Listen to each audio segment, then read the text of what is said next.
Hello students, आज आपल्याला inner HTML नावाचा एक कन्सेप्ट आपल्याला स्टडी करायचा आहे. इनर HTML, आता आपण HTML डॉक्युमेंट बघितलं. एक HTML डॉक्युमेंट म्हणजे काय? आपण प्रोग्राम बघितला. प्रोग्राममध्ये काय करतो आपण की HTML टॅगनी आपल्या प्रोग्रामला सुरुवात करतो आणि ज्यावेळेस आपला प्रोग्राम संपतो त्यावेळेस आपण HTML टॅग क्लोज करतो. म्हणजे एक आपली HTML डॉक्युमेंट असते. मग आता जर आपण काही त्यामध्ये ह्या HTML टॅग आहे, ह्या HTML टॅगमध्ये आपण फॉर्म्स असतील, त्यानंतर फॉर्म्समध्ये काही ऑब्जेक्ट्स असतील ॲड करत असतो. मग आता जर आपल्याला काही युजरने काही ॲक्शन परफॉर्म केली, सपोज एखादं बटन क्लिक केलं किंवा काहीतरी ॲक्शन परफॉर्म केली किंवा युजरनी इंटरॅक्शन केलं त्या फॉर्मसोबत, अशा युजर इंटरॅक्शन नंतर एखादी व्हॅल्यू जर आपल्याला चेंज करायची असेल, ठीक आहे, एखादी व्हॅल्यू जर चेंज करायची असेल किंवा एखादा एलिमेंट आपल्याला जर चेंज करायचं असेल, ठीक आहे, after some user interaction we can change the value of any element by using the inner HTML. Okay, म्हणजे बघा, काही युजर इंटरॅक्शन नंतर जर आपल्याला एखादा एलिमेंट चेंज करायचा असेल तर तो आपण इनर HTML वापरून काय करू शकतो, चेंज करू शकतो. त्यासाठीच आपल्याला आज एक प्रोग्राम बघायचा आहे. ठीक आहे, आपण डायरेक्टली बॉडी टॅगमध्ये जाऊ.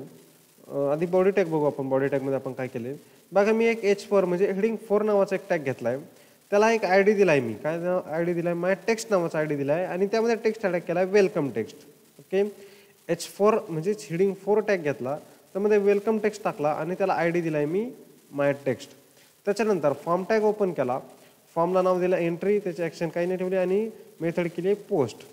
त्यानंतर एक इनपुट टाईप बटन म्हणजे एक बटन घेतलं, त्याचं व्हॅल्यू दिली, त्याला चेंज टेक्स्ट आणि त्याच्या ऑन क्लिकवरती चेंज टेक्स्ट नावाची मेथड काय केली आहे, कॉल केली. ऑन क्लिकवरती त्याच्या चेंज टेक्स्ट नावाची मेथड काय केली आहे, चेंज टेक्स्ट नावाचं ऑन क्लिक मेथडवरती चेंज टेक्स्ट नावाचं फंक्शन कॉल केलं आहे. आता या फंक्शनमध्ये बघू आपण. स्क्रिप्ट टॅगमध्ये फंक्शन घेतलं चेंज टेक्स्ट नावाचं फंक्शन.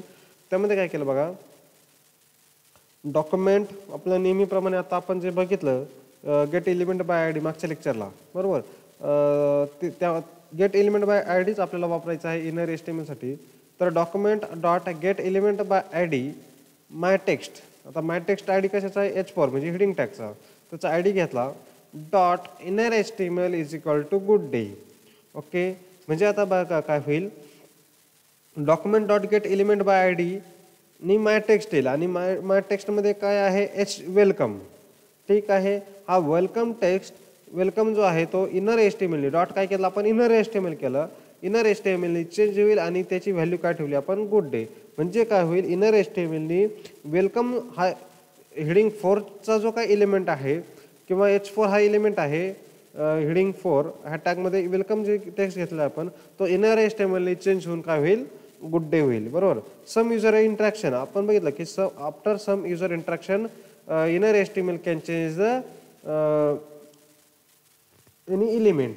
ओके, मग युजर इंटरॅक्शन काय होणार आहे की तो बटनवरती क्लिक करणार आहे. ज्यावेळेस तो बटनवरती क्लिक करेल फंक्शन कॉल होईल. फंक्शन कॉल झाल्यानंतर इनर HTML कॉल होईल आणि इनर HTML काय करेल, हा जो काय आय डी आहे gate element by I D आणि माय टेक्स्ट नावाचा जो काय आय डी आहे त्या आय डीमध्ये जे काय कंटेंट आहे तो चेंज करेल आणि त्याऐवजी रिप्लेस करेल त्याला गुड डे. ओके, आपण हा प्रोग्राम काय करू, रन करू. बघा, H4 हेडिंगमध्ये वेलकम घेतलं पण आलेलं आहे. ठीक आहे, बाय डिफॉल्ट ते येईल. त्यानंतर आता जर चेंज टेक्स्टवरती क्लिक केलं तर काय आलं इथं, गुड डे. ओके, अशा पद्धतीने तुम्हाला जर म्हणजे काय थोडक्यात इनर HTMLचा यूज काय आहे, जर आपल्याला एखादा वेब पेज मोर अट्रॅक्टिव्ह जर त्याला बनवायचं असेल तर आपण त्या ठिकाणी इनर HTMLचा यूज काय करू शकतो. ओके, जरी तुम्हाला एक्झामला क्वेश्चन विचारला की इनर HTMLचा यूज काय आहे, तर तुम्ही सांगू शकता की आपल्याला ज्या वेळेस वेब पेजेस मोर इंटरॅक्टिव्ह बनवायचे असतात किंवा आफ्टर सम युजर इंटरॅक्शन आपल्याला जर काय व्हॅल्यू चेंज करायची असेल तर आपण इनर HTMLचा यूज करू शकतो. ओके, तर हा जो प्रोग्राम आहे तुम्हाला ह्या व्हिडिओच्या डिस्क्रिप्शनमध्ये लिंक याची असेल. Okay, thank you.